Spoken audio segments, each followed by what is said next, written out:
Hello दोस्त, नमस्ते, प्रणाम। मैं आपकी मंजू मनु स्वागत करती हूँ अंजू मंजू मंजू मंजू भोजपुरी के चैनल पे। और मैं आप सबकी चाहती खुशबू। और ये हमारी मंजू सिस्टर हैं। आप लोग हमारी मंजू सिस्टर का ज़्यादा से ज़्यादा सपोर्ट कीजिएगा अपना।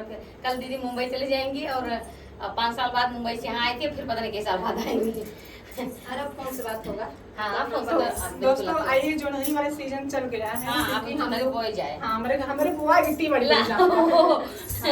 तो दोस्तों जोनहरी वाली सीजन चली गई। हम लोग के जोनहरी वाला गाना वायरल हुआ था। हाँ। तो उसी लाइन में एक जोनहरी वाला दूसरा लेके आए हैं। तो नदिया नरवा के किनारवा के बोआवे जोनहरी, नदिया नरवा के किनारवा के बोआवे जोनहरी, हमरे ससुर बेई मनवा ओई बोआवे जोनहरी, हमरे ससुर बेई मनवा ओई बोआवे जोनहरी, नदिया नरवा के किनारवा के रखावे जोनहरी, नदिया नरवा के किनारवा के रखावे जोनहरी, हमारी सासू छेल छबेलिया ओही रखावे जोनहरी, हमारी सासू छेल छबेलिया ओही रखावे जोनहरी, नदिया नरवा के किनारवा के बोआवे जोनहरी, नदिया नरवा के किनारवा के बोआवे जोनहरी, हमारे जेठवा बेई मनवा ओई बोआवे जोनहरी, हमारे जेठवा बेई मनवा ओई बोआवे जोनहरी,